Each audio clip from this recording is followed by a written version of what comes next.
পটলের এই ভাইরাল রেসিপিটি আমিও আজকে ট্রাই করলাম, আর আপনাদের সঙ্গে শেয়ার না করলে কি হয় বলুন। এর জন্য আপনাদের সঙ্গেও আজকে শেয়ার করছি এই ভাইরাল রেসিপিটি। প্রথমে আমি এখানে কিছুটা পটল নিয়েছি। আপনারা আপনাদের পছন্দ মতো পটল নিতে পারেন, পরিবারের সংখ্যা বুঝে। এরকম একটু লম্বা লম্বা সাইজের পটল নেওয়ার চেষ্টা করবেন। এখন আমি পটলগুলোর উপরের অংশ চেঁচে ফেলে দিব। আপনারা তো সবাই জানেন যে পটলের যদি ভাজি করতে হয় এভাবে উপরের অংশগুলো চেঁচে নিতে হয়। তো আমি সবগুলো পটল এভাবে চেঁচে নিব। ছুরি দিয়েও এই কাজটি করতে পারেন, তবে বটি দিয়ে করলে ভালো হয়। আমার কাছে বটি দিয়েই সুবিধা মনে হয়, এর জন্য আমি বটি দিয়ে এভাবে পটলগুলো চেঁচে নিয়েছি। তো দেখুন, এভাবে যতটা সম্ভব চেঁচে নিয়ে এখন আমি দেখুন পটলগুলোকে কি করব। প্রথমে পটলগুলোকে এভাবে 2 টুকরো করে নিতে হবে। এরপরে এভাবে মাঝখানে একটা ফালি দিয়ে নিয়েছিলাম। এখন আমি পটলটাকে এভাবে ফালি ফালি করে নেব। মাঝখান দিয়ে এভাবে প্রথমে চতুর্পাশে ফালি করে নিতে হবে। এরপরে আরেক পাশে এইভাবে আবারও ফালি করে নিলে ফুলের শেপটা চলে আসবে। ভালো করে লক্ষ্য করলেই বুঝতে পারবেন। এই যে দেখুন, আমার ফালি করে নেওয়া হয়েছে। এখন আমি আপনাদের ভিতর থেকে বিচিগুলো বের করে দেখাবো। এই যে ভিতরে যে বীজগুলো আছে সেই বীজগুলো খেতে ভালো লাগবে না।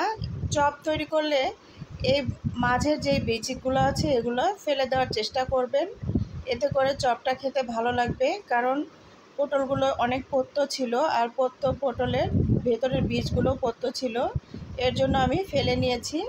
এখন দেখুন সবগুলো মাঝখানের অংশগুলো বীজগুলো ফেলে নিয়েছি। নিয়ে আমার এই পটলের লুকটা দেখুন কত সুন্দর লাগছে। চপ তৈরি করেও খেতে কিন্তু অসাধারণ ছিল। তো সবগুলো এখন আমি ভালোভাবে ধুয়ে একটু লবণ দিয়ে মেখে নিয়ে নেব। আর এর ফাঁকে আমি একটা ব্যাটার তৈরি করে নিচ্ছি। এখানে চালের গুঁড়া নিয়েছি 1 মুঠ, আর 1 বাটি, ছোটো বাটিতে 1 বাটি নিয়েছি বেসন। আর এখানে কিছু গুঁড়া মশলা নিয়েছি, হলুদের গুঁড়া, লবণ, ধনিয়ার গুঁড়া, গরম মশলার গুঁড়া, জিরা আর হলুদ নিয়েছি। শুকনো মরিচের গুঁড়াটা আপনাদের পছন্দ মতো নিতে পারেন।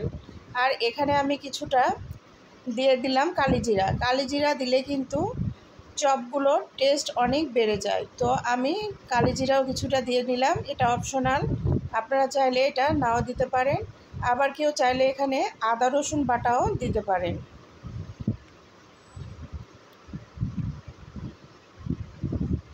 তো এখন একটু অল্প অল্প করে পানি দিয়ে ব্যাটারটাকে তৈরি করে নিতে হবে। প্রথমে অল্প একটু পানি দিয়ে এভাবে ব্যাটারটাকে নেড়েচেড়ে তৈরি করে নিতে হবে। এরপরে পানি দিয়ে পুরো ব্যাটারটা আমি তৈরি করে নিব। এই যে দেখুন, এরকম হবে ঘনত্বটা। এখন ভাজতে চলে যাব। ব্যাটারের মধ্যে আমি পটলগুলোকে ডুবিয়ে ডুবিয়ে ভালোভাবে যতটা সম্ভব ব্যাটারটা লাগিয়ে নেওয়ার চেষ্টা করব। আপনারা চাইলে হাত দিয়েও এই কাজটা করে নিতে পারেন। এভাবে চতুর্পাশে ব্যাটারটা যেন ভালোভাবে লাগে সেদিকে লক্ষ্য রাখবেন। আপনাদের এখানে একটা টিপস দেই, তেল গরম করার পরে সেই তেলটা ব্যাটারের মধ্যে যদি 1 চামচের মতো দিয়ে দেন, এতে করে আপনার চপগুলো কিন্তু একদম মুচমুচে থাকবে। এইভাবে যে কোনো চপ তৈরি করার সময় ব্যাটারের মধ্যে গরম তেল 1 চামচ নিয়ে সেটা ভালোভাবে মিক্সড করে যদি চপ তৈরি করেন, দীর্ঘ সময়ের জন্য চপটাকে মুচমুচে রাখতে সাহায্য করে। তো এই যে দেখুন, আমি চপগুলোকে দিয়েছি কড়াইয়ের মধ্যে। তেলটাকে আপনারা একটু ডুবো তেলে ভাজার চেষ্টা করবেন, সেই ক্ষেত্রে চপগুলো খেতে ভালো লাগে। আর এভাবে চামচের সাহায্যে উল্টে পাল্টে দেব, বা উপরে একটু তেল ছিটিয়ে ছিটিয়ে দেওয়ার চেষ্টা করব।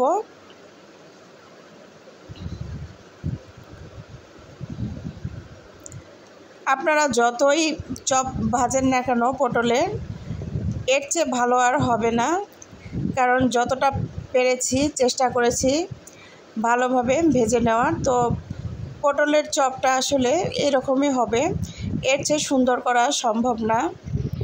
তো এখন উল্টে পাল্টে একটু কড়া করে আমি ভেজে নিয়েছিলাম প্রথমটা। চুলার তাপটাকে একদম মিডিয়াম আঁচে ভেজে নিতে হবে, চুলার তাপ যেন বেশি না হয় সেদিকে লক্ষ্য রাখবেন। আবারও কিছুটা আমি চপ এইভাবে দিয়েছিলাম, দিয়ে এখন ভেজে নিচ্ছি সবগুলো চপ। এই চপটা কিন্তু আপনারা বিকেলের নাস্তা হিসাবে খেতে পারেন, এছাড়া ভাতের সঙ্গে এটা কিন্তু খেতে দুর্দান্ত লাগে।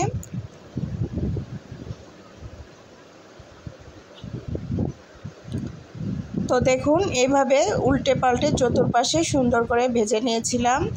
এখন আপনাদের পরিবেশন করে দেখাবো। দেখুন মাশাআল্লাহ কত লোভনীয় হয়েছে।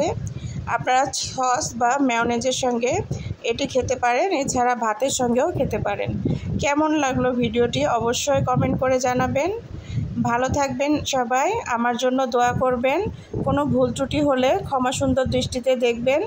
আজকে এখানেই শেষ করলাম। আল্লাহ হাফেজ।